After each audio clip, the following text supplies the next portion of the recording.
Hey everybody, I'm Amy, And I'm Paul. and welcome to the Comics Hall. We've got a great show lined up for you today, covering new releases from today, Wednesday, June 30th, the last Wednesday of the month. Of course, there's still comics to be had. It is also the last day of Pride Month, so don't forget to pick up those DC and Marvel anthologies featured on our previous week's shows. Fabulous output from the comics companies as always. We are also joined today by our fantastic moderator. Introduce yourself. Hi, everybody. I'm the moderator, Rob. You've seen me here before. He's thought the you were gonna Robinator. I thought he was gonna come in like Elijah Wood in Spy Kids. I'm the guy. I just saw that come across my Twitter feed, so I invited everyone go watch Spy Kids after the show. after this show. After this show, yeah, because Rob's the guy, and then he'll be back, and he's basically Elijah Wood. Sorry, Amy, you were saying. No, I think Rob had the floor. Oh, right, Rob. No, Sorry. I was being compared to Elijah Wood, so I was just letting that happen. With these things, it's best just to let it happen. Yep. Yep. But I'll be in the chats with everyone, passing along questions and hanging out with you. All right. Rob also got his hands on all the books that we are covering today, so you guys can feel free to pass along questions to him. But also, if you have any questions for us, he will be sharing those for you. We've got a jam-packed show today, but first, we're going to start off with some news, but it's not just general comic book world news as we typically cover, but we do have some interesting, exciting news that may change the way that you watch the Comics Hall. We hope it doesn't change the fact that you do watch the Comics Hall, but this is our last weekly show for the Comics Hall. We will be yeah. What does that mean for you? That means we are switching to a monthly format, plus give or take for some special Sideshow event themed episodes, so those aren't going away either. But we are now switching to a once a month format at the beginning of every month, first Wednesday, to give you kind of the Comics Hall version of previews guide to everything that is going on that month. That'll include the solicitations that were just announced previously, what you're looking forward to, any new releases, any big stories that we have at the top of the month. We're going to be bringing that to you guys for a kind of entire month catalog for you. Exactly. Now, what that does mean, though, is we will have more time to really focus on reading more of our books and getting them on our social channels. Again, making sure we're not weeks behind. Weeks behind on our other books. Cough, cough, cough. And again, you can find us literally anywhere at the Comics Hall. I always say, like, you guys will message, like, for any of the other shows that me and Amy are on, you'll say, like, hey, are you reading this or this? And sometimes my DMs get buried, but you guys can always reach me and Amy easily if you want to talk comics anywhere the Comics Hall is. We love to talk comics, and now with us, if we have a show where we don't have a live show that week, I'm sorry not to be redundant there, but it is easier for us to sometimes just go on our social channels and just talk books, and we will still be posting and doing all these things. It's just the live format will be the first Wednesday of every month. Now, we do have a show, obviously, today. That's what you're watching.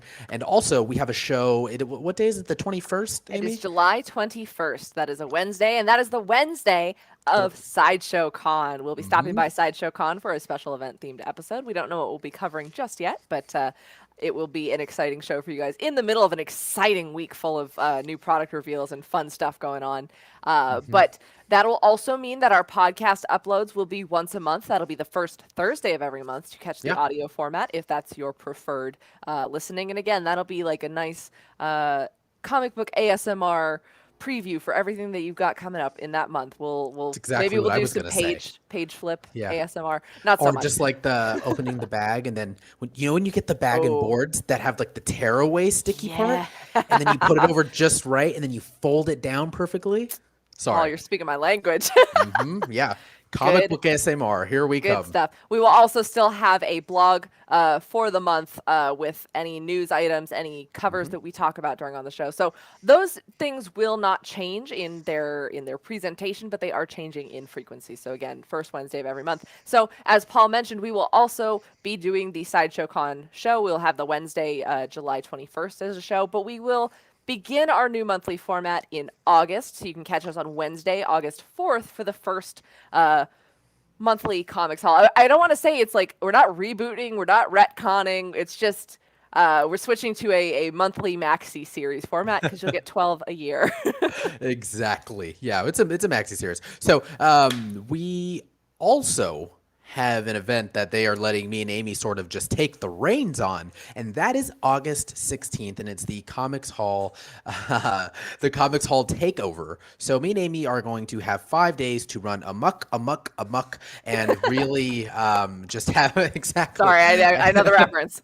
No, I know. You can't not do it, and so. There's plenty of Comics Hall that is coming down the way, but this is, just so that we can really make sure that we are getting all of the information out there. And I saw someone had asked, is it going to be an hour show? If we can, we'll keep it to an hour. I cannot promise that me and Amy can keep the show to an hour. But we, after a month, we'll have missed you guys. So it'll be a lot of talking, very much on the rails as these shows always are. And we want to know what you guys want to see. I mean, that is an important part of the process. And the best place, not only to reach us at the Comics Hall on Twitter, Instagram, and Facebook, as Paul mentioned, you can always email us at thecomicshall@sideshow.com. But we are also, not only do we float around in the Let Your Geek Sideshow group, but we do have a dedicated Facebook group for Wednesday pull lists for the Comics Hall. All of our fellow haulers can check us out at the local comic society. That's a lot of hard words to say. Local comic society, your LCS. That is at side.show/your LCS. And that is where Paul and I will be doing our more weekly updates. You're not going to miss extensive shows and content, but if you want to keep up to date more with kind of spur of the moment news items, like when God Country gets a movie adaptation, we can react to the news quickly in there. But our shows will be more of a big overview format, and we'll keep the weekly updates to the group. And we might go live in there too. You never know. So we do encourage you to join us. Follow us to side.show/your LCS if you want to keep abreast of all of the weekly Wednesday updates moving forward. But one last ride. We've Let's got do it. We've got some really, really good books to cover today, Amy. Let's This get was into a good week. This is a very good week of books. This week had some of my favorite books of the whole month, and just not a single one where I was like, this was a sleeper. This is such a great week for books, so we are going to take you guys through the weekly haul. We've got, of course, our pick of the week to start off. A great little number you may have heard about. Marvel did a lot of promo leading up to this, but we have got the United States of Captain America, #1. And I think, Amy, we have been stoked for this book since we did our Captain America Day. Yes. Which was in March, I believe. Yeah, or March or April. This is a continuation of the 80th anniversary of Captain America, which has kind of just been an ongoing theme this whole year. A lot of characters getting great anniversaries this year, but none other than the Star-Spangled Man with a Plan himself, Captain America. But as series like The Falcon and the Winter Soldier showed us, and as anyone who has been reading Marvel Comics for a little while knows, there's not just one man behind the shield. And in fact, the passing of the shield is almost as American as apple pie by this point. And this series is focusing on and highlighting not only Captain America's that we know previously, but introducing us to a slew of new Captain Americas, the first of whom debuted, of course, this week. But I loved all of the teasers. I'm so excited for meeting all of the different Caps across the nation. But let's dive in with this first one. I mean, the story is headlined, of course, by Steve Rogers and Sam Wilson, who was also the most recent Captain America, apart from Steve Rogers. But let's take a look at the creative team behind this book first. Yeah, it's a pretty stacked creative team, at least a creative team that I've been very excited about. Recently, my boy Christopher Cantwell went to town on this book. It was so good. So, of course, we've got the writers being Christopher Cantwell, who wrote You Brought Too Many. So there are two stories in this. You've got the main story, of course, that's got Sam and Steve searching for the shield after it had been stolen, and then they discover I don't know if they're calling it the Cap Network, but there is a network of Captain Americas, which is exactly what I just said. So a network of Captain Americas that are, they're not against Captain America. They are sort of holding up to Captain America's ideals and trying to represent everything that the various Captain Americas represent in their communities. And what this book looks to do is sort of take us apparently across the country and show us all of these other Captain Americas in these communities, introducing so many new characters with every issue. Very, very stoked for that.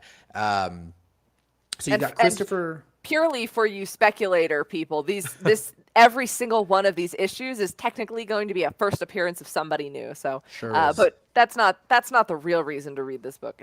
It's the story and the characters behind it. If you're interested in their stories. Yeah, I'll be honest. I don't remember other than I don't remember the last time I bought a Captain America weekly. But I'm going to add this to my pool. Or, not weekly, but I haven't had a Captain America in my pool in a while. But this one I'm definitely throwing in personally. I'm really invested. I remember I was telling Amy that I was curious to see where this was going because just a heads up, the first like 4 pages is a very interesting monologue, but it is a full-on monologue.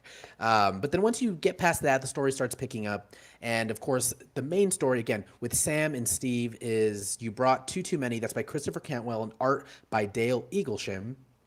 And then the follow-up story, which sort of picks up on threads of the first story, is by writer Josh Trujillo and artist John Bazaldua. Who, I'll be honest, the second half looks so good.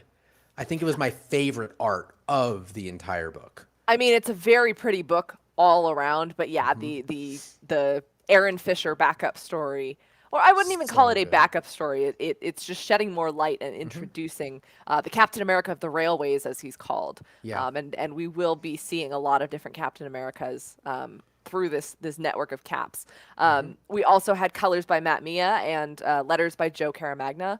I believe Dale Eaglesham did his own colors, but for the Aaron Fisher story, Matt Mia did colors, and then Joe Caramagna did the letters over the whole book. Yeah.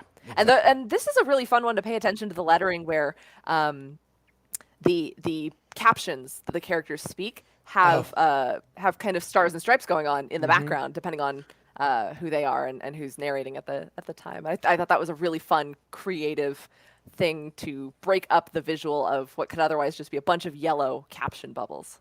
Yeah, it was really cool. It reminded me of those ice creams. Yes, the bomb pops. like the rocket, the rocket bomb pops. Like it was this issue was delicious. And but no, it really was so good. And again, we will get into our AIM segment in just a second. But AIM, and of course, you don't need to bring up the asset here, but really quickly, the A stands for accessibility, the I is the interest, and the M is the monetary investment. So the accessibility of this book.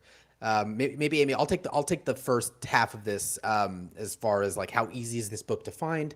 It's going to be pretty easy. It's a very big release for Marvel. Again, they've been promoting it since April. We had first talked about it in April during the Comics Hall when we were really stoked for this during our Captain America Day.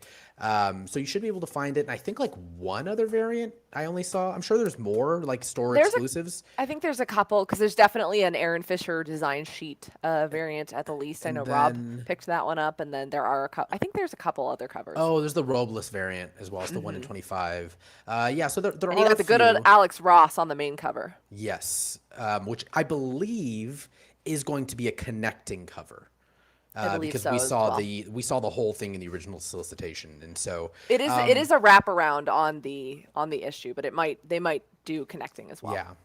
Yeah. So obviously it's incredible. And then Amy, like how did, as far as like Captain America goes, and some of these other, maybe people only know Steve Rogers, how accessible did you think this was? I think this, for a Marvel title, is extremely accessible because it is not directly tied to the Ta-Nehisi Coates series, which is coming to a conclusion. It is more of a standalone Cap story, and the only information it really benefits you to have is the fact that there have been multiple Captain Americas, especially Sam Wilson. But even if you watched The Falcon and the Winter Soldier, that's enough primer, even though they're not the same universe and not the same circumstances. The knowledge that Sam Wilson is a Cap and Steve Rogers is a Cap is great. We don't know who our mysterious villains are at this time. I love and hate when they're trying to hide the identity of a character, because they can do it so well in comics, because you just draw them all in shadows. And so we do have a couple of shadowy figures or characters we don't get to see the faces of that will be serving as our villains and the inciting incident of the mystery of this series. But because we've got the introduction of a brand new character that has never appeared anywhere else, Aaron Fisher, it's extremely accessible. You don't have to have read Yeah. Captain America books before this. And I think that monologue, that opening monologue, does a really good job to kind of give you an overview of the character of Captain America, even if you haven't read a ton of his books before, because it's not directly spinning out of any one monthly series. Yeah, it's really good. I'm as far moving over to the interest. Again, if you're a Captain America fan, if you are missing Falcon and the Winter Soldier, or if you are just missing Steve Rogers, this is a really good place to start. Again, one thing I've always told people, like when I worked at a shop, and I'm sure Amy, you can relate to this as well, is Cap in comics is very different than Cap in the MCU. He's not Yes. as you know, he's not as fun. I'd say he's the comic itself is always so much fun. It's high octane and it's always beautifully written and beautifully drawn. But Cap is very by the numbers kind of guy, and that's sort of what makes him fun. It's sort of like a golden age Superman almost, and to see him paired next to Sam Wilson is always fun because Sam Wilson is the exact opposite of that. He doesn't take everything so seriously, but he understands the mission. And if you are missing sort of that Sam and Sam and Steve Rogers dynamic, I think you could pick this up. And again, if you're just looking for a new place to start with a new book with a big flagship character, this is a great place to start as well, I think. Yeah, there's no exact knowledge of how this could tie into the because I'm sure Cap will get his own monthly again after this Ta-Nehisi Coates run ends, but there's no direct information about if it will translate into anything else. For now, it is just a nice 5-issue miniseries. So yeah, if you're on the fence about the character, you don't want to commit to a full monthly. This is definitely a great celebration of 80 years of this character, Steve Rogers, but also the idea and the ideals of Captain America. Yeah. And in terms of the monetary value, bet you guessed it, it's a $4.99 book from Marvel. Most new number ones from Marvel are $4.99. You get 36 pages of story, though. There are a couple advertisements, but this is it's a substantial, pretty standard debut issue from Marvel. Currently don't have the word on whether or not every single issue in the miniseries is going to be $4.99, but I almost think it will be based on the event nature of this series. Sometimes they drop down to $3.99, but this might be another $4.99 across the board. Yeah, I have this solicitation up. It looks like issue 2 is $4.99, so the whole series is probably just going to stay at that price. Yeah, so you're looking at about $25 investment, give or take, tax in your region. Yeah. And you can, But all those first appearances, Amy. all those first Right? appearances, plus it's a Marvel series, so you get a bonus digital edition as well. So that's like Yeah. that's like a whole free comic if you're collecting Alex those. Ross covers. It's worth it. book's You're got losing everything. money on this deal if you don't pick it up, actually. Yeah, it's a lot of fun. Again, the United States of Captain America by, again, you've got Christopher Cantwell, Josh Trujillo, De Adelsham, Jan Bazaldua, Matt Mila, and Joe is it Caramagna? I am not sure. I think it's Caramagna. Okay. I trust you more than I trust my own brain. I so don't trust that's me. fine. Don't call me out on that. But for those who also, I know we kind of talked around the story of this. We're a spoiler-free show and podcast, but the loose idea of this is Steve Rogers is reflecting on the American dream, the American ideal, and what it means to carry that shield, and what it represents to the people before he is interrupted by someone or something that is looking to use the symbol of the shield for nefarious purposes, let's say. And then where we get these other Captain Americas who will be appearing throughout the series, it's going to be a nice intimate look at what the stars and stripes mean to different communities and how someone can take up the mantle of Captain America without being Steve Rogers and still make an impact in their community. Exactly. It's a Boom. great Nailed it. book. It was a lot of fun, and moderator Rob, I'm sure he's said so in the comments already, but this was his favorite book of the week. It's just a stellar debut. I mean, Cap is such a character that people are all pretty sure, everybody's pretty sure they know who Captain America is. But when you get to take a look at who Captain America really is and what other Captain Americas represent as well, you can't go wrong. I mean, you could go wrong, but I think Marvel's got a pretty good head on their shoulders with this 80 years of Cap celebration. Yep. And Go that get is, it. It's that's real our good. pick of the week. That's our pick of the week. I think of the books I've read, this is probably my favorite book. Okay. My Yeah. personal favorite is going to be the first one I'm aiming from Vault Comics, but again, extremely strong. I've enjoyed every book that I've read this week, and this Nice. week is stacked. Let's get into our aim of the book segment. So Pitter patter. as Paul mentioned, AIM, we love to just give you all the tools you need because we don't like numerical reviews. Stars and stripes, if you're using that grading system, are so subjective. So, again, we like to give you all the information that you need to make an informed purchase. That is the accessibility, which is how easy is it to read and how easy is it to find. The interest, who would like it? Is there something similar that you might already be reading that would make this an easy jump over? And then the M, money or your monetary investment. How many pages are you getting for your hard earned dollars? So we're going to jump right in. Paul, you want to take us away with some Infinite Frontier?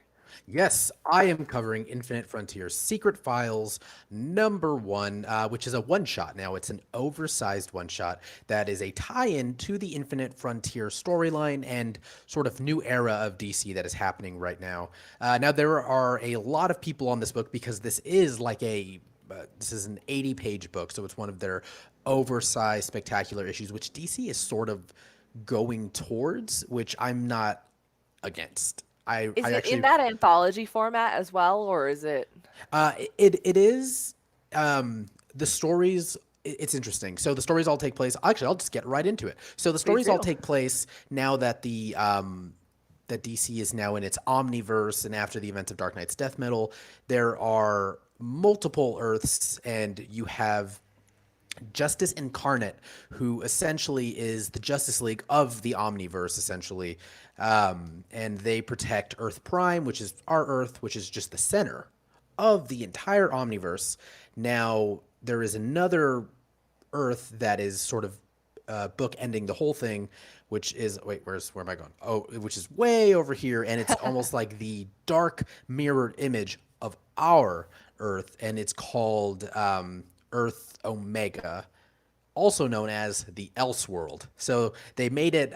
They made Elseworld itself its own planet and all those stories. So it's actually I really kind of dig the entire direction they're going in because I think the problem with DC and even Marvel gets into sometimes too is they get so worried about making everything canonical and making sure that everything is exactly where it's supposed to be that it really weighs down the story. I'm looking at as much as I love you, I'm looking at you, Hickman. Sometimes those inserts are a lot. It's a lot of Yeah. reading. So what Infinite Frontier Secret Files does is it sheds light on some key players in the Infinite Frontier story, and it gives them a little bit more backstory and lets you know a little bit more about them and maybe some of their power sets, things along those lines. So as far as the creative team goes, again, it's an oversized book, so there's a lot of them. So I'll read some of the writers we've got. We've got Joshua Williamson, Brandon Thomas, Dan Waters, and the incredible Stephanie Phillips. Stephanie Phillips absolutely crushed it this week. She was on both of the books that I had read that I'm going to aim, and Brandon Thomas as well. I think she edged him out just a tiny bit there as far as my favorites, but they both absolutely crushed it. And then on art, you've got Inaka Miranda, Stephen Byrne, Marissa Louise, and Triana Farrell. And Tom Napolitano was very busy doing all the lettering. And a lot of those artists did a lot of their own coloring as well in this story. But there's some really, really fun stories. You've got Make Time, which I believe is the Director Bones, who is sort of a newer character that I'm not very familiar with in DC Comics. Again, if you guys are familiar with him, that's a very deep cut, but I only know him from the recent canon and the recent stories. But essentially, he's the one trying to put together like what the hell is happening in the Omniverse and keeping a record on every single Superman, every single Wonder Woman, that's what his job is. And think the guy from Invincible. If anyone's watching Invincible, the director, who sort of keeps an eye on Omni-Man, he does that, but for the entire Omniverse. And these stories are sort of spinning out as files that he has on these people and their individual stories that are relevant to why the Omniverse saved them. And so you've got different people. Again, Jade and Obsidian have a wonderful story. You've got all the children of the original Green Lantern, of course, being Jade and Obsidian. Psycho Pirate has a great story. And then my favorite That's is a name you don't hear often. No, I haven't heard that name in years. Oh wow, AIM. So the you should be able to find, as far as accessibility, you should be able to find this book everywhere. DC is pushing the Infinite Frontier pretty heavily right now. You shouldn't have a problem with it. And then how easy is it to understand? It is if you're reading Infinite Frontier. If you're not reading it, then and you pick this up, all you're gonna get is some really cool, like, information on characters you've never heard of before. I mean, hopefully, if you're like me, that'll push you to go read more about these characters. But I don't think that there is a lot of accessibility here. If you're like, this is the first DC book I'm ever going to read, because if that's how I like to judge if books are accessible, and by that measure, it's not. So, and Not for the DC casual like myself. yeah, Though I mean, do know who Jade is because we at the comic book store, the weirdest way that I know a lot of DC and a couple Marvel and Spawn characters is that we had action figures we could never sell of these characters in our nice. comic book store, and Were Jade they was also one the of them. build a character ones? Some of them, and Yeah. it was Jade, and I want to say it was Rotlop Fan. We had like a Rotlop Fan Green Lantern. We had a lot of Green Yeah, Lantern yeah, characters we yeah, couldn't get rid of. He's got like the Um, big, yeah. mhm. Anyways, I am so sorry, but I was No, like, no, no, Jade, no. I remember that name. Yeah, so the children of the original Green Lantern, Alan Scott, Jade and Obsidian, who have various powers, and it's a really really good story, and it sort of bounces you around the Omniverse, which is really fun. And I think I've sort of already inadvertently covered the interest, but again, if you like these stories that are sort of anthologies where you get to learn about some characters, you're like, oh, they're turning over every possible stone that is in the vast omniverse. Well, they're trying, and Joshua Williamson is spearheading right now. If in case you weren't aware of it, Joshua Williamson is actually the one spearheading the Infinite Frontier era of DC, and he is sort of the if you are not reading DC, and as a comparison, what Hickman is doing sort of for the X-Men, Williamson is sort of doing for Infinite Frontier, and he's writing certain stories, but mainly overseeing the entirety of the event. And it's been really great. I love Williamson. He's fascinating. He's the only one that after I always forget it. The one with Doctor Manhattan. You know where they're doing that one was. Doomsday Clock. Yeah, but it was, remember, they did the Zero issue. What was Oh, that? Rebirth. Rebirth. Thank you.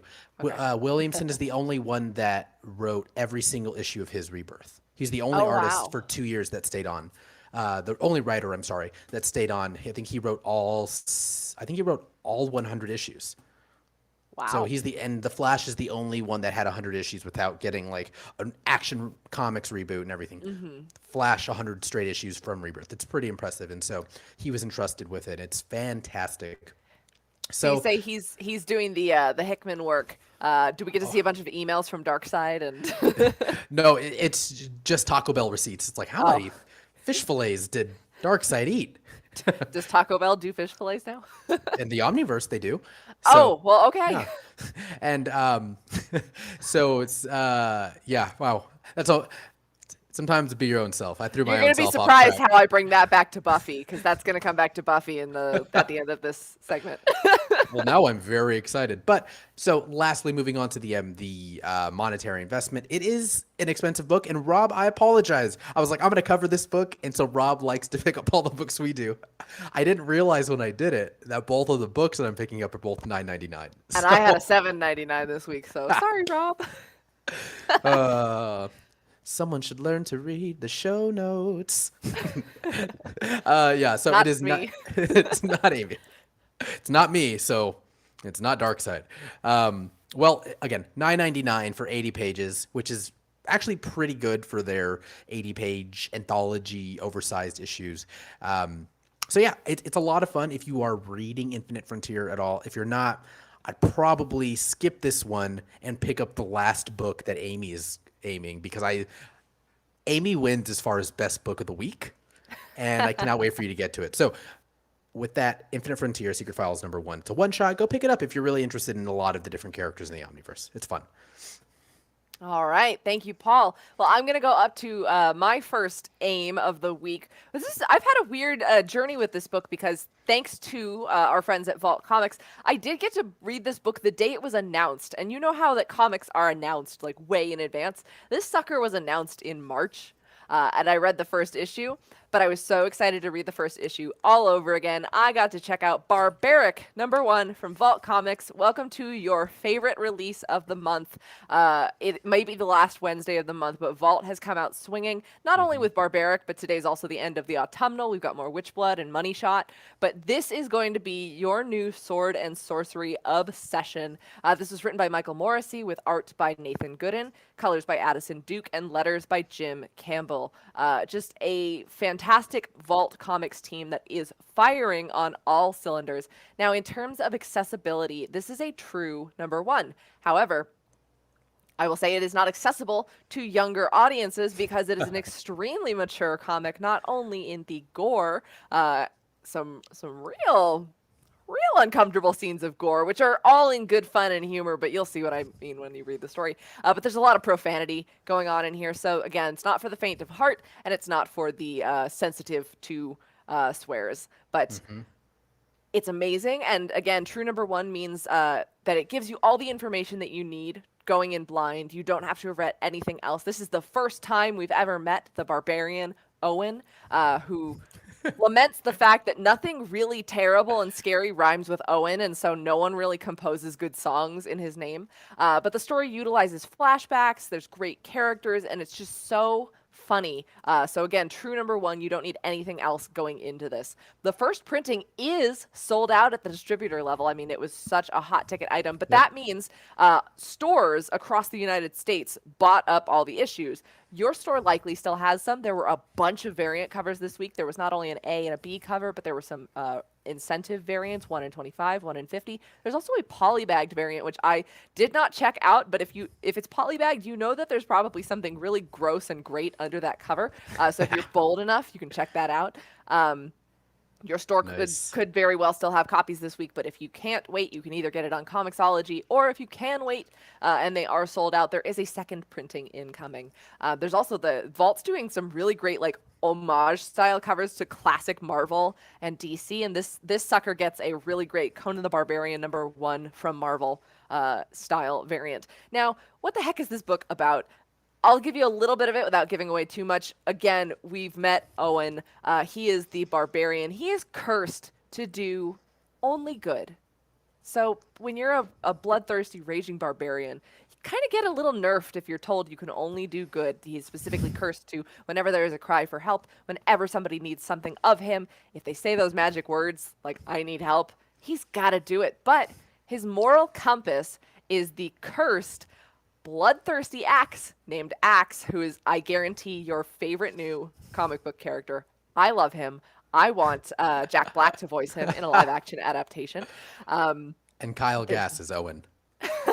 Yes. It's just, I love Axe. And the best part is he gets blood drunk the more he drinks. So his own moral compass is a little bit wonky after a few kills, but Owen is not authorized to kill anyone that Axe won't let him.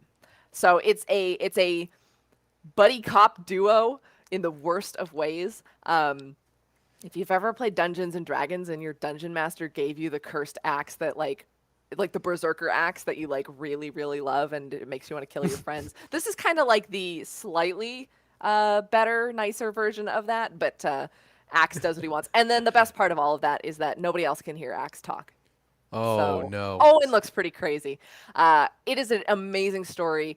In terms of interest, if you're a fan of things like Conan the Barbarian, Jason Aaron's Thor run, Gail Simone's Red Sonja, this Tenacious combines... D. Tenacious D. I swear, like, you gotta read it in Jack Black's voice. There's a line that I can't quote because it's so profane, but it's like it's Axe's first call to action, and you're like, I can see Jack Black with like a sweet guitar riff and his tongue out, just like, that's exactly what I love. This book. This is absolutely my favorite book that came out all month. Absolutely.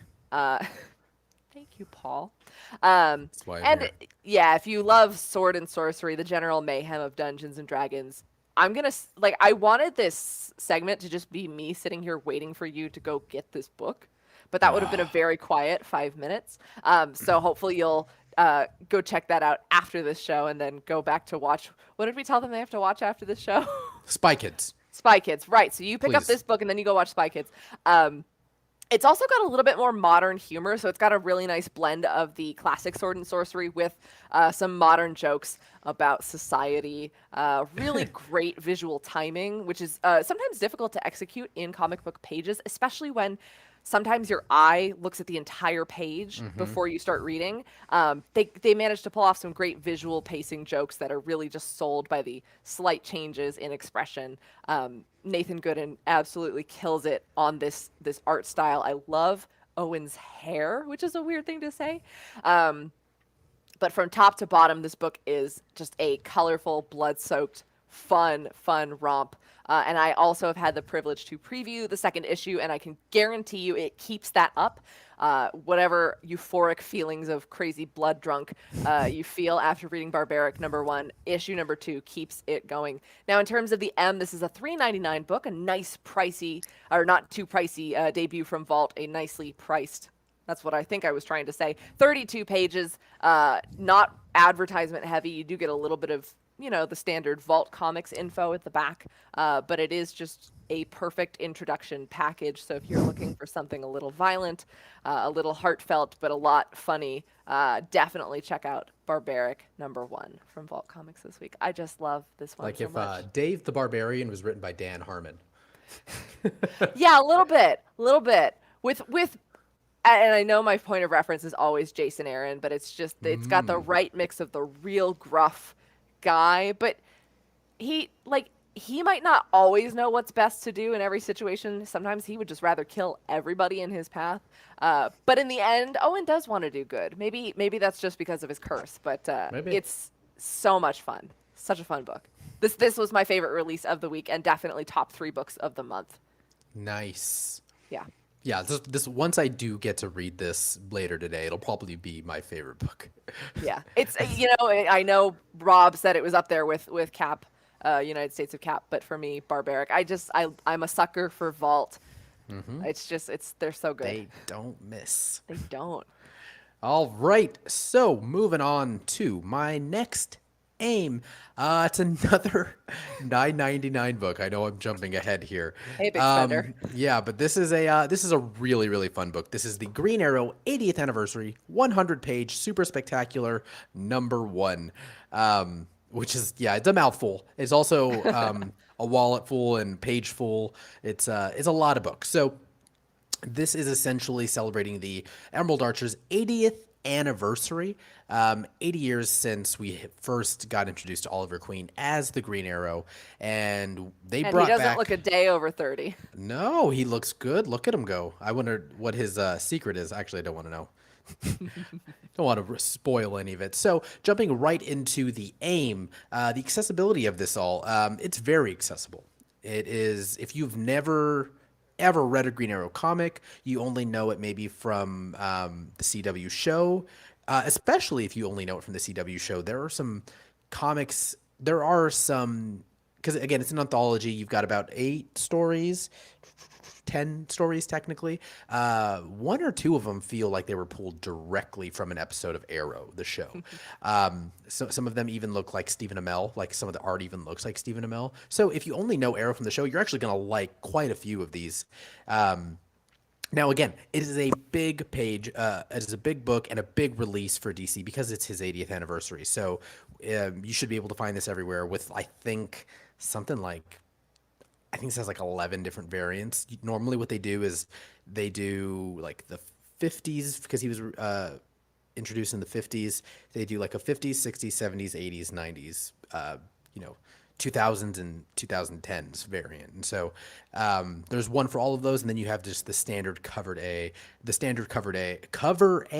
Sorry. So this is actually the Simone DeMeo cover that you're seeing here. That you're seeing there, which is actually my background.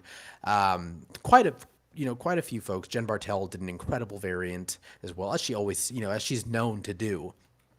It's wonderful. So again, 10 different stories. Now, the creative team on this book, you've got Jeff Lemire, Tom Taylor, Brandon Thomas, Devin Grayson, Chris Minton, Benjamin Percy, Mariko Tamaki, Vida Ayala, Rob V, Stephanie Phillips, and Larry O'Neill, who's actually Denny O'Neill's son. It's the only, now there is a story and a tribute to Denny O'Neill, who passed away early, mid, I believe 2020, who actually helped revolutionize the character of Green Arrow and bring Green Arrow from seriously like a C-list superhero to being in the Justice League. I mean, Green Arrow is a tier 1 superhero. However you want to shake it, Green Arrow is a tier 1 superhero. I will argue anyone. But we're not going to do that now. We're not going to do that live. But Danny, we'll take your arguments after the show in the back alley. We sure will. Amy is ready to fight anyone. Hey, Amy, bring out the boxing glove arrow and you're good. I know. Amy, please fight my battles for me. Thank you. I'll pencil you in. So, again, tons of great talent on this. And then, of course, as far as the penciling goes, you got Phil Hester, Mike Grell, Andrea Sorrentino, Nicholas Scott, Christopher Mitten, Chris Mooneyham, George Corona, Laura Braga, George Fornes, Javier Rodriguez, and I think it's Max Fiumara. Max Fiumara, maybe? I'm not 100% sure on the pronunciation of Max's name, but just a friggin' murderer's row of talent here. You've got one of the more important things, to note, again, I'm not going to hold it to you if you haven't read every Green Arrow story ever, but there are some really important runs for Green Arrow, specifically with Benjamin Percy, who did sort of some of the right before Rebirth and then right after Rebirth era, and then you've got Jeff Lemire, who, in my opinion, sort of revolutionized the character of Oliver Queen to really what we know Oliver Queen as, and then Green Arrow and his Rogues Gallery and the Arrow family. Jeff Lemire is responsible for a lot of that. And that whole team, both of those gentlemen's teams get to sort of come back and do stories and sort of do like a fun epilogue to the stories that they ended years ago. That's really, really fun. And then, honestly, Vida Ayala and Laura Braga do an incredible story. It's like an anniversary story with Oliver Queen and Black Canary. Aww. It's so much fun.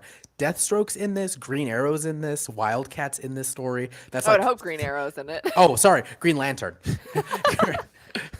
Friggin' brain. So yeah, Green Lantern, Ted Grant, Wildcat, who is one of my favorite characters and is so underrated, is in this, and you get his boxing gym. You see it's so much fun. So there's a lot to be had in this. And I feel like I've sort of already went over the interest again with this. If you are a fan of the show Arrow, if you're a fan of the Green Arrow in general, any of it, or even Black Canary. Black Canary's in a lot of these stories as well, which I really love that a lot of these artists sort of showcase how important she is to the character of Green Arrow and Oliver Queen, because a lot of his decisions are for her and later on their family. And again, the monetary investment, it is $9.99, so it is a more expensive book, but it is 100 pages. So you are getting more than you would with the Secret Files. So it's a lot of bang for your book. I think I used that joke last week, but bang for your book. Yeah, that's right. Yeah. Still good. So, we've got our friend Gem Mint Collectibles in the chat saying, "Hey, Paul, light week, but some bangers." Absolutely. I mean, we're covering what we thought was the kind of high tier pantheon of books this week. It's always a mixed bag with the fifth. This is the fifth Wednesday of the month. You never know quite what you're going to get there, but he's right, man. There have been some absolute bangers this week. You got Daredevil, which we'll get into after Amy's, because we have all of the books that we're also reading that are not they aren't necessarily the books that you'd pick up immediately and just read. Like, you can't jump into was it Daredevil number 30? Is that what's out? Yeah, I'm not going to tell you to go read Autumnal number 8 this week, but I'm going to tell you go find every other issue so you can appreciate Autumnal number 8 this week. But we'll get into that when we have our rapid fire round. Paul, any finishing thoughts on Green Arrow here before we move on? It's absolutely wonderful, and Wildcat needs his own story, and I'm upset that he hasn't had his own story. I know this is Green Arrow's moment, but Justice for Wildcat. Justice for Wildcat. Thank you. That's my close. And what team? Wildcats. Am I the only one that's going to do the pom poms, Amy? You left me hanging there. All right. Sorry, Paul. I know we're all in this together, but I I left you hanging there. And Linda on YouTube says, "Isn't that the aim of AIM, getting the bang for your book?" Yes, I would be inclined to agree. Thank you, Linda. You are very smart and perceptive. Thank you, Linda. All right, Rob, we have a quick question from the chats. If you wanna, can we bring Rob up real quick to ask that one before we go in? Rise. I'm To me, here. my Rob. Tenchi Mizaki over in our Facebook group wants to know, it's tea time, so spill. Tell Giles what's in your teacup while you're reading your books. This is funny because I am a tea drinker. I don't do coffee. I have gotten very into cold brewing because it's very hot outside. But this is going to sound weird. I bought a special tea collection from a company that does very nice loose leaf teas. It is a breakfast foods themed. It's like pancakes. So I have strawberry Nutella pancakes, and that one's like a black tea. I would just if I didn't know it was gonna be disgusting to just handful dried leaves, like I would eat it because it smells like Nutella. It's got hazelnut and chocolate in it. You can just get Nutella and strawberries. I could. Which is weird because I like Nutella and I like strawberries. I don't like them together. It's like cherries and chocolate. I don't like cherries and chocolate together. It's a weird taste for me. You know, everyone's allowed to be wrong sometimes. But I also have there's a red tea, like a Rooibos tea, that is maple bacon pancakes. Well, And that hold on. Now that sounds delicious. That one's a lot better than you'd think it is. It's because it's got a smoky texture. Anyways, I drink a lot of tea. Greens are my favorite, but I am enjoying the breakfast blend, which was a limited edition from earlier this year. You should get like a Keurig. I have a thingy. I have a single drink maker, but that's not the point. I like to cold brew tea. So that's I had some passion fruit tea actually while reading my comics today. No lie. So that's a perfect segue into my last aim of the week. Buffy the Vampire Slayer Tea Time #1 from Boom Studios. This is also a hefty book. I'm gonna jump right to the end. It is $7.99, but you do get 60 pages. This is the second one shot that they've put out recently. They did previous one-shots that were tales of different Slayers, but these ones are kind of set in the continuity. This one is not, but it also is, because like DC and their Omniverse, Buffy has now introduced that there is a multiverse. This is a multiverse Buffy story, the main series. Light spoilers ahead, but the issues have been out for a little while now. The Buffy series has identified that there is a multiverse, and the 2019 was when it began timeline that is modern in the comics currently is completely separate from the 90s television series. Totally different characters. Some of them don't even exist in the crossed timelines. But most importantly, the main Boom Studios continuity is the universe without shrimp that is teased often in the television series, which means they have a seafood store called Tuniverse, which is the Taco Bell that does fish fillets. That's how I bring it all back together. But they don't have the Double Meat Palace. They do tuna sandwiches and McTaco stuff. Bell. Pretty much. Anyways, this is a totally separate universe from all of that, though, in which the Scooby Gang are telling stories of what they think Giles would be like as a vampire. It's almost, it's like a multiverse in a multiverse type story. They're late night at the library, and they are all telling stories of like, haha, wouldn't it be crazy if Giles was a vampire? But Buffy ends up getting interrupted and never gets to tell her version of the story. So it's very fun. It's a one-off alternate universe tale, which I actually do hope they revisit this universe. I don't know which Earth in the Buffy multiverse this is, but there's a lot of winking and nudging that some of the stories might actually have some of the details about Giles being a vampire correct, or what would happen to Buffy if her most trusted father figure was a vampire. It's like the Nightmares episode. Yeah, it's kind of like Nightmares. I'm watching Buffy, by the way, everyone. Good reference, Paul. Thank you. But it's interesting because this universe isn't the same as the television series, because Willow mentions being engaged, and she never gets engaged in the series. Spoiler. Spoilers. And there's a couple of characters who are dead in the reboot comics who are alive in this issue. So, anyways, it's a big multiverse mess, which I will say, in terms of accessibility. And in terms of readability, it's a little non-linear and a little strange, so you kind of have to go in with an open mind. I would say you don't have to be reading the main Buffy series to get this. It is a very consequence-free story, unless they choose to revisit this universe where Giles might be a vampire in the future, but it's just kind of it's kind of like a fan fiction. It's kind of like the Marvel What Ifs, but in the Buffy universe. So like, what if Giles was a vampire? And you know what? For in terms of interest, if you're a fan of Buffy overall, I'd say this is a must read. But if you're a Giles fan, this is your day. It was written by Mirka Andolfo, a Comics Hall favorite. Of course, we covered her series Mercy earlier last year. Just love Mirka Andolfo's work. This was drawn by Sia Ohm with on the pencils with inks by Giuseppe Caraffo, Francesca Fellini, and Dario Formisani, and then colors by Eleonora Bruni and letters by Ed Dukeshire. And again, it is a 60-page whopper of a book. There's minimal advertisement at the back again because Boom Studios always does a set number of pages advertising for their other series, but in the main story, there's no interruptions. Nice. And for that $7.99, you're getting 60 pages of what if Giles was a vampire, which, I mean, it's Mr. Giles. I don't have to explain that to anybody who is even remotely a fan. But if you're not a fan of Buffy, it's a little hard sell. If you're kind of maybe wanting to test the waters of whether or not you'd like the main Buffy series, this might be a good little taste test because it doesn't really have consequences to the main series, but it does have the tone of the series. However, Mirka Andolfo is not the main writer of the series. That is Jeremy Lambert. So it's not a perfect one-to-one comparison. It's just a really fun little side story. And sometimes you need that. Just little books that don't really have massive world-shattering, the continuity will never be the same consequences. This is just, what if Giles was a vampire and he drinks blood from a teacup? And it ends up with the Scoobies just basically insulting him for being old and British, and he takes offense to that, which is, it's always very funny. It's very true to the show. So I highly recommend this. There's also a couple of different covers in terms of accessibility. There is the main Mirka Andolfo cover. There is a foil variant, because Boom Studios is doing those awesome foil variants. And then there is a Sweeney Boo variant cover that is Buffy instead of Giles. Doesn't really have any relation to Giles being a vampire, but there's a ratio variant by Sweeney Boo, and then there's the version without the trade dress, so like the virgin variant, which is a weird word, but you know, the one without any text on it.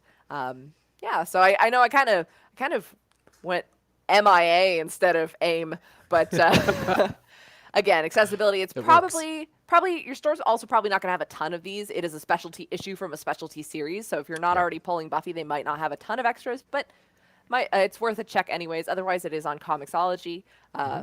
Interest, if you're a Buffy fan, I think this is required, even if you're not reading the main series. And $7.99, 60 pages. That is Tea Time with Buffy. Nice. Pinky's That's out. Pinky's out. Yeah, I mean, it looks great. Now that I'm getting more and more, I've only got 11 episodes in or whatever it is. I'm starting to see now where like, all right, now I want to read these books because there's especially with the idea of like Slayers have been around forever. I'm just thinking like, I want Assassin's Creed meets Buffy. And you know, so for readers who are like that and people who are curious like that, there is a Chosen Ones collection, and it is perfectly that. There's like a French Revolution Slayer who I love so much, and there's a Philippines Slayer and an Italian Slayer whose watcher was a vampire. So it's such a rich universe, and I'm glad that they're kind of going, we have a multiverse, and not even just a multiverse. We've got a lineage of Slayers that haven't been explored. So definitely recommend checking out the one-shots if you're not quite sure about diving into the main series, because I will be completely honest, the main series has been a little hit and miss with me because I'm so loyal to the classic story, and this is a reboot with new characters and different circumstances. So all right, Rob, we're getting a question in the chat. Do you want to bring that up to us real quick before we go to Holler at the Hall? Yes, Andrew Wurshburn would like to know if either of you are Mephisto, and if you are, you have to say, or is that a cop? But oh, like if you're a cop, you have to tell me. We get this question a lot, actually. Are we Mephisto? I don't know. I think I would know if I was Mephisto because I would tell everyone. I'm not good with secrets. I would let everyone know. See, if I were Mephisto, I don't think I would tell anyone. This is the like, he lies and he only tells the truth. Ask one of them a question. Chances are Amy's lying. That's all I'm saying. I think in our revised monthly format, though, the A in AIM is going to have to stand for Mephisto, and it's just going to be a was Mephisto in this book or not You mean meter. Who cares about the money? We want to know if we're getting Mephisto. Oh, you're like, the A stands for Mephisto, and the I in AIM stands for Mephisto. The No, M is the monetary investment. Yeah, M is the monetary investment. How many Mephistos are you getting for your dollar? Or M is Unfortunately, emotional. We just shortened the word emotional. It's just emotional investment in the book. mo- emotional investment. Emotional. Those are all great suggestions ahead of our monthly switch. But let's finish off this normal.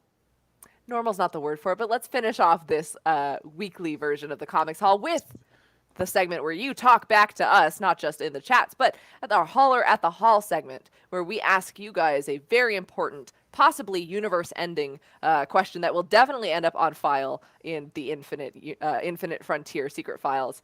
It will. And you guys respond to us. So this week we asked you, what is your favorite supervillain costume? We did a previous version with superhero costumes, but I almost say that supervillains are a little more fashionable than some of the heroes because they can be dramatic as they want. They don't always have to be 100%.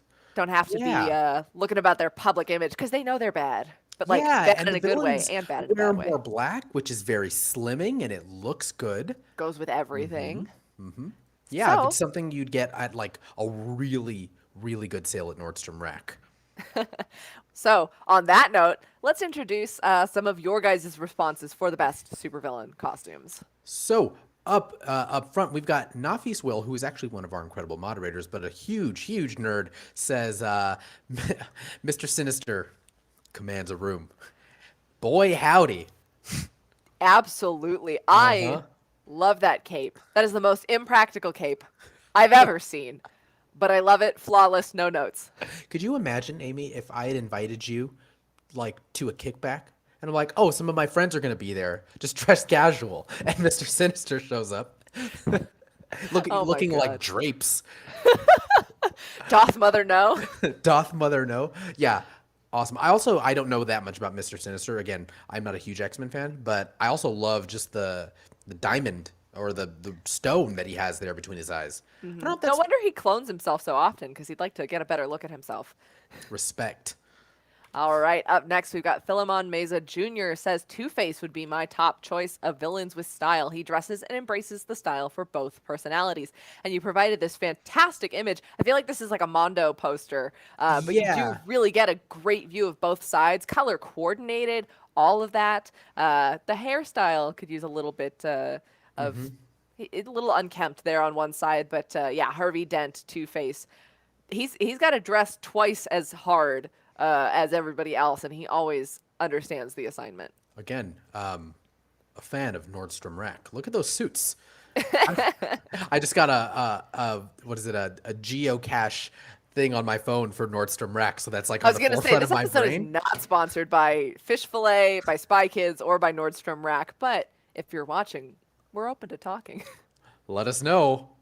Yeah, I absolutely love this suit specifically because I love all of the ways that brand new artists interpret each side of Harvey. Yeah. Dent. Like Especially that's when it always gets my really favorite. colorful. Like you can do the black and white. It's classic. It's classy. But I love when people get a little colorful with the two sides of his suit as well.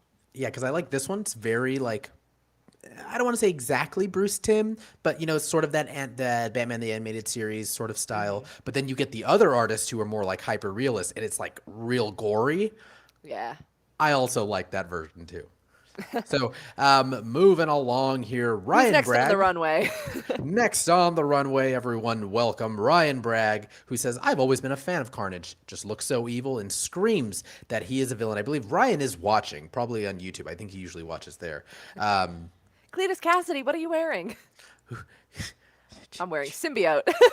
Symbiote by Calvin Klein. Calvin, we're also open to talking, just so you know. Yeah, I actually love, like, is this a costume, though, technically? Because the symbiote is a living entity? I mean, yeah, I don't want to reduce symbiote culture to a costume, but I love the look of the symbiotes. My personal favorite is Scream, of course. I just love when they get colorful and crazy. I mean, Venom, again, black and white goes with everything. But I love seeing how crazy the evolutions get and the offspring get when you go further down the symbiote line. Yeah, this one's great. I do love how contrasting that Carnage always is whenever he's up against Venom or Spider-Man. Like he just looks so, the points on his symbiote are so sharp. Yeah. Always. That's usually how I see it. That's called dressing sharp. And then Joe Cormier says Doom all day. So simple, Fadoom. yet so menacing and badass. And that's the prime example of what happens when you put a mask on too soon before your face has finished healing. And you're just kind of stuck with it. But if it works, it works. Yeah, of course, all hail the benevolent ruler of Latveria. It is very simple and effective. And I do like we get some distinction when people make him like extremely muscly or just change up the faceplate a little bit, but Doom's got a consistent style and it works for him.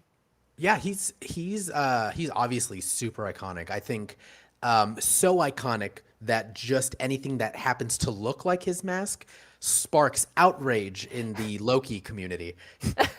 Not spoiling Loki here, but from like episode 1, people were like, "That looks exactly like Doctor Doom." I was like, "Well, any robotic face kind of looks like Doctor Doom." I mean, he's great. I'm sorry, Victor. I please don't want to be on his bad side. He actually does sponsor the show, so you got to cut me off. All right, we've got one last one. You want to take it away? We've got Pete Tano, who says, "I have to go with the Asgardian goddess of death, Hela. I have loved this costume for years, and it hasn't changed much since it was introduced, even in her film appearance." Oof. Asgardian's got a thing for the crazy horns. I love this costume too. The green and black is so effective. I loved the redesign that she got in Jason Aaron's run with Russell Dodderman giving her a cape that was made of smoke, but otherwise cool. really keeping the headpiece. I mean, because you can't get rid of the headpiece. I know we had Kate Blanchett with a little bit of the strung out goth look, but as soon as she put up the horns, that was when you knew she meant exactly who it all was. business. So good. So And I think this is striking. probably the only character here that I have only read really like 1 or 2 times. Okay, that's fair. Yeah, because I We know won't you. tell her. I mean, no, I wouldn't let her know. Yeah, because Hela is an interesting character. I think I've only ever seen her costume like in full regalia in the MCU. Yeah. So it's cool to And it see really- this version of her. Really hasn't changed a whole lot. I actually own her first appearance, and she's very consistently a lot of the Asgardians have kind of had their colors changed up, but for the majority of her time in the comics, she's been just that bright, toxic green and black. And you can see her most recently in The Mighty Valkyries by Jason Aaron, Thoron Groenbeck, Erica de Urso, and Mattia de Ulis. Mattia has been drawing her, so you know him from Jessica Jones' Blind Spot and a couple of other amazing things. He's doing Hela, he's doing Carnilla with all of her crazy hair. Oh. Craven the Hunter, who's also, that's my personal pick, because the dude's got a Craven. vest Oh, made okay. out of lion. Like, Oh. dude, like, and he's Yeah, got the it's- best mustache in comics. Sorry, J. Jonah Jameson. But Oh yeah, man, I didn't even think about my answer. Oh geez. Sinestro. I like Okay. the yellow, and I like that he's literally clothed in fear. That's pretty cool. I mean, that's the opposite of naked and afraid. it is clothed in feared. Gonna be on that show. Yeah, coming to Discovered. It's basically just you writing product reviews. Oh, good. Well, we come Well, full circle. We have brought it full circle. I think before we sign off, I know we're playing to the music here and we're gonna get the hook, but we should give people just a little look at a couple of the other books, rapid fire round, as rapid as we can, because this week was a little light in some respects, but again, a lot of heavy hitters depending on where you're reading. So in addition to the books we covered, Captain America, Barbaric, and Buffy, I checked out We Only Find Them When They're Dead. I've also got Crossover, which is the Whatever Happened to Chip Zdarsky issue. Highly recommend that. Beta Ray Bill number 4, that miniseries is almost over. We got Daredevil number 31, Black Widow number 8, X Factor number 10, which is not only the end of X Factor, but it is the end of the Hellfire Gala. I have Wow, now that was collected. fast. I have collected every one of the Russell Dodderman variant covers, so maybe I'll take a picture and lay them out for your for your LCS, side.show/your LCS, the local comic society. If anyone else got all the Dodderman variants, let me know so that I know that I'm not crazy. And again, Autumnal, last issue. If you didn't read this series, the trade will be out soon. It is a must read from Vault. it's incredible. Very scary. And then Witchblood number 8 and Vampire the Masquerade number 9. Nice. Yeah, so a bit of a smaller week for me. I've got Daredevil number 30, Infinite Frontier number 1, both Secret Files, of course, I just covered that. Department of Truth, the Autumnal number 8. I also picked up Barbaric. I also picked up Crossover. And the book that I've been waiting for 3 months to come back, That Texas Blood. It probably Nice. would have been the book that I covered today, but I was like, it's a number 7, and there's probably some other books I would like for you guys to know about. It is hands down probably either one of or my favorite book from 2020. It's just a really fun sort of rural, like, There Will Be Blood type of movie. It's a very There will be blood in Texas. That's the working title. And yeah, it's really great. Chris Condon and Sean Phillips did a great job with that series, and this is them sort of starting a brand new arc. Sorry, I had to talk about it. It's such a wonderful book. So That Texas Blood number 7 is also out this week, and that was it. I had a really small Surprise week. extra AIM segment. Yes, boom. Went a All little MIA right. there, as someone once said. Well, we don't have a new Holler at the Hall question for you guys because we are going to go back to the drawing board, reformulate what's going on for Sideshow Con, so you guys can catch us on Wednesday, July 21st. We'll have more information for you soon. We'll post up on our socials when we've got the exact, I think it'll be about the same time frame, but when we've got the exact plan that we're hitting up for Sideshow Con, that'll be very exciting. And then we will be back on Wednesday, August 4th with our official once a month version of the Comics Hall. So again, in the meantime, you can always find us on social at the Comics Hall on Twitter, Instagram, Facebook. You can find us in the Let Your Geek Sideshow Facebook group hosted by Sideshow. You can find us at your local comic society or local comic society at side.show/your LCS. And you can always email us at thecomicshall@sideshow.com.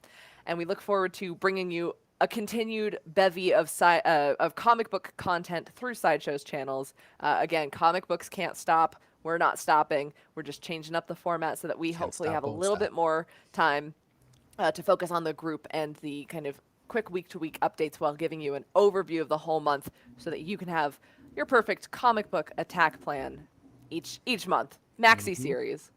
So Star Spangled Attack Man with a Plan. perfect. We'll workshop that. Thank you guys so much for watching. Thank you for joining us in this weekly journey. Again, we'll see you for Sideshow Con, other events, and then back in August. As always, I'm Amy, And I'm Paul. and this has been the Comics Hall. We'll see you next time. Boom.